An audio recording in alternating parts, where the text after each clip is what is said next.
Berikan saya kehidupan karena dari Medan itu Mas Imam bilang kamu.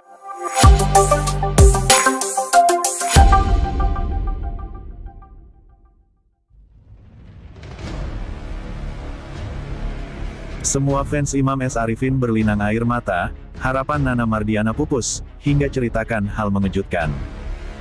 Jadi ketika Mas Imam bebas dari lapas, Mas Imam itu telepon saya. Dengan rasa bahagia, seakan-akan ini aku kembali lagi, itu kan memang kami walaupun sudah berpisah, tapi selama Mas Imam itu di lapas, kita itu seperti sahabat yang saling menguatkan. Selalu bicaranya istiqomah itu apa ya?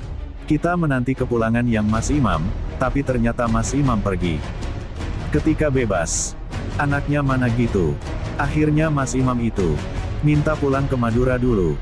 Katanya ingin penyembuhan fisik dan nanti aku akan kembali katanya. Kita duet bareng. Untuk menghibur pencinta lagu dangdut dan ingin mengembalikan image katanya waktu itu. Tapi hati saya sempat bicara begini. Kayaknya dia mau pulang nih, itu tapi saya kan selalu menguatkan hatiku sendiri. Enggak gitu, tapi saya selalu ada insting, hati saya mengatakan dia mau pulang beneran nih sepertinya. Pandangan mata saya, waktu ketika bertemu. Ketika itu saya lagi di Subang. Mas Imam itu keluar dari jalan. Nah kami ketemu di jalan menuju ke Subang itu. Lalu saya nggak berani keluar dari mobil. Saya pikir saya udah risih karena Mas Imam bukan pasangan saya lagi. Saya diam aja di mobil. Lalu ia masih menghampiri saya dan memeluk saya dari belakang. Saya tutup masker, saya tidak berani buka. Mas Imam, aku dan semuanya bercampur kangen, sedih. Rasanya ingin merangkul dia. Saya pikir dia bukan milik saya lagi. Akhirnya kami duduk di batu-batu dekat perubahan proyek. Di situ terus cerita aku mau pulang ke Madura, untuk penyembuhan fisik, semuanya lah gitu. Terus saya bilang bangkit ya. Aku mau lihat Mas Imam S. Arifin yang ganteng kayak dulu. Yang keren dulu. Iya aku janji kata Mas Imam. Akhirnya Mas Imam itu berangkatlah ke Madura. Itu masih telepon. Dia bilang begini, aku naik bis ya. Karena aku belum vaksin dia pulang ditemani sahabatnya. Lalu sampai di Madura Mas Imam video call lagi, aku harus berenang pagi di laut katanya. Begitu aku harus berenang pagi di laut setiap pagi, saya bilang Mas Imam harus semangat ya. Semangat. Harus ganteng ya. Rapi-rapi ya ketemu temen-temen gitu. Tapi setiap kali video call, saya suka melihat Mas Imam itu. Mukanya berubah-ubah gitu. Kok sepertinya muka berubah-ubah setiap hari. Abis itu dia video call lagi. Setelah saya angkat saya bilang hari ini wajahnya mirip Akbar Tanjung ya. Saya bilang gitu karena Mas Imam sekarang pakai kacamata, iya dong jadi orang besar kayak gitu. Terus nanti besoknya lagi video call lagi saya lagi tidur video call lagi ada apa? Saya lagi di terminal sama teman-teman, ngapain di terminal? Kumpul sama duda-dudanya katanya, begitu terus pakai sarung, pakai sepatu ya. Besoknya lagi video call lagi. Jangan lupa ya, kita malam tahun baru nyanyi bareng saya. Mas Imam sempat bilang kayak gitu. Yang semangat ya saya bilang begitu. Besoknya video call lagi. Saya lagi belum rapi-rapi belum pakai hijab nih. Gak apa-apa. Setiap hari ingin melihat saya gitu. Tapi insting saya selalu kok aneh ya. Ada apa ini ya gitu, ya rasa kangen yang lama sebagai sahabat, ceritanya bukan lagi sebagai suami, mantan suami tapi sahabat yang pernah memberikan saya kehidupan. Dari Medan itu, Mas Imam bilang kamu jangan di Medan deh. Kamu sayang di Medan. Karena suara kamu bagus katanya. Kamu punya ciri khas. Gak bisa bang ini udah kerja. Di sini paling tinggal menikah, jangan dek, kamu harus ke Medan. Akhirnya dia bawa saya ke Jakarta, langsung ke situ, akhirnya saya rekaman, yang jadi hati saya ini kangen sebagai sahabat. Sahabat yang menunggu dia.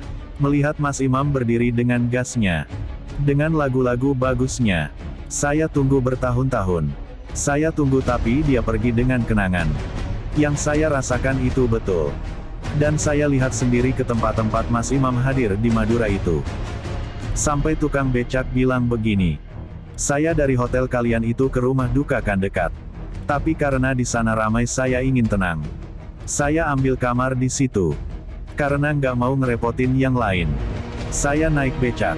Sampai bapak tukang becaknya bilang, "Mbak Nana, saya yang bawa Mas Imam kalau subuh. Mau sarapan?" Beliau itu subuh pagi-pagi. Langsung sarapan Mbak Nana. Langsung ke terminal ketemu teman-teman. Ya Allah, saya bilang Mas Imam ternyata sudah memang pemulihan. Sama semuanya dan saya pikir, itu adalah tanda pamit Mas Imam. Dan kita sadari gitu ya, bahwa Mas Imam itu jadi memang sudah bercerai. Tapi hubungannya seperti ini kita juga lihat, saat proses pemakaman almarhum Imam S. Arifin, kita dapat informasinya Mbak Nana, saat proses pemakaman Mbak Nana sempat jatuh pingsan. Sebenarnya waktu itu kita nggak boleh masuk ke situ katanya. Kalau perempuan kan nggak boleh. Tapi anak saya memaksa. Anak saya maksa. Jadi saya pikir ya sudahlah, saya temenin anak saya.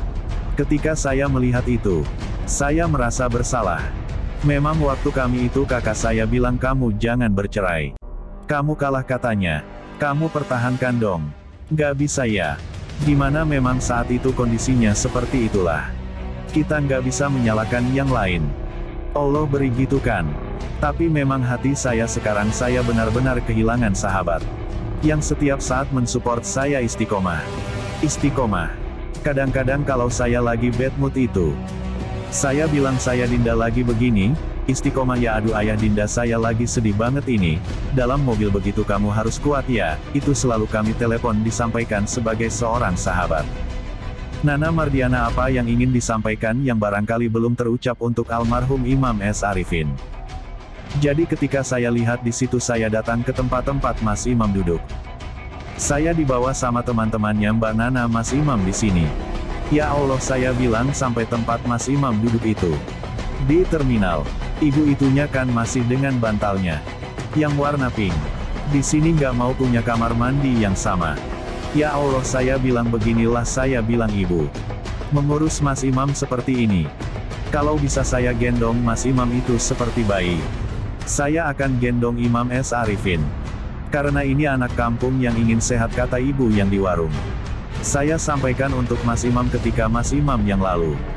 Saya sedikit kecewa, tetapi ketika saya jalani kehidupan, proses itu ternyata saya bilang memang ini proses hidupnya. Saya sangat berterima kasih, dia adalah guru saya, sahabat saya.